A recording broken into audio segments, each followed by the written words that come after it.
अऊज़ुबिल्लाहिमिनश्शैतानिर्रजीम बिस्मिल्लाहिर्रहमानिर्रहीम। क्या हाल है मेरे बच्चों, बताओ, और मेरे चाहने वालों।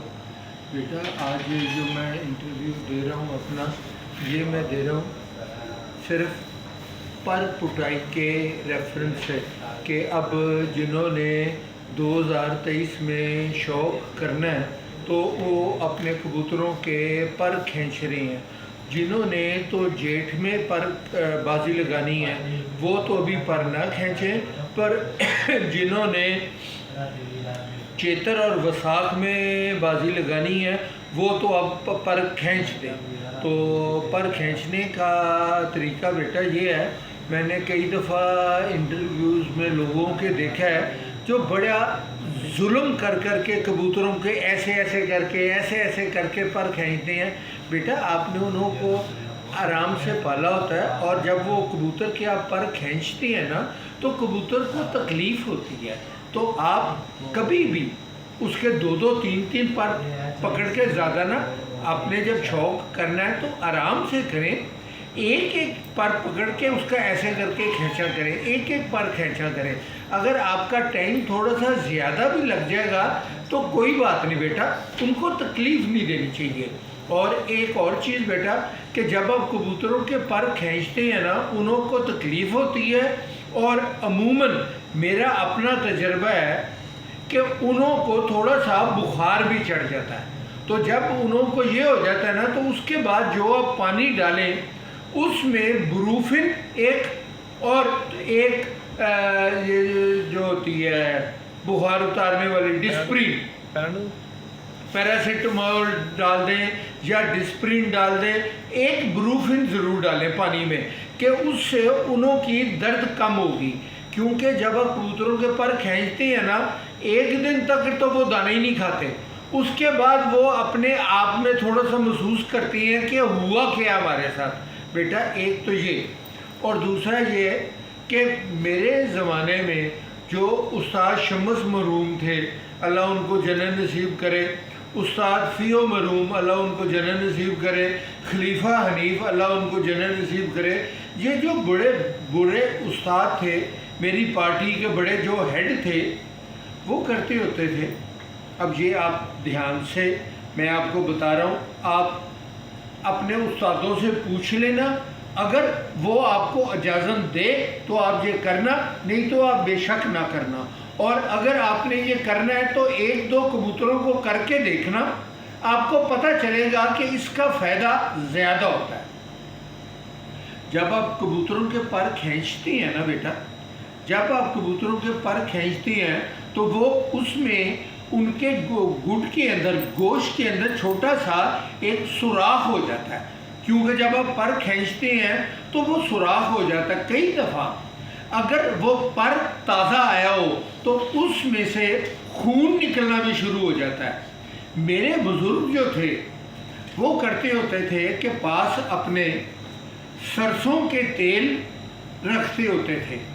जब कबूतरों के पर खींचते थे ना, वो उंगली अपनी, अगर आप रुई को भगोएंगे तो वो ज़्यादा निशान पड़ जाएगा।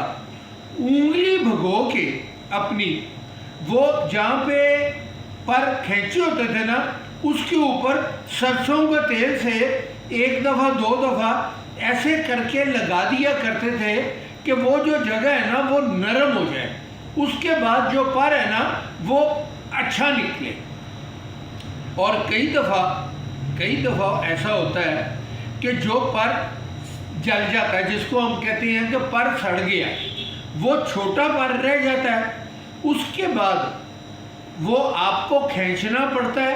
अगर कबूतर ताकत में आ जाए तो कई दफ़ा वो आप ही कुदरती अपना पर फेंक देता है।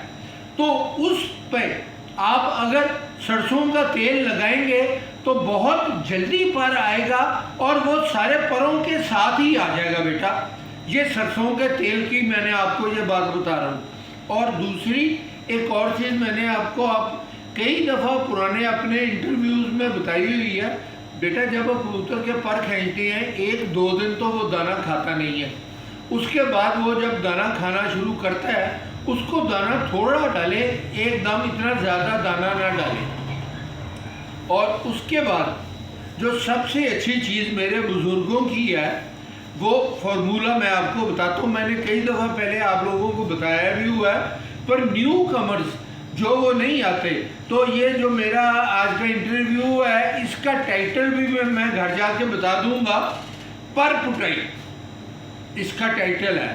اس میں یہ ہے 1 کلو گری بادام لیں, گل بندی چھلکے سمیت, اس کو پانی میں آپ نے بھگونا نہیں ہے.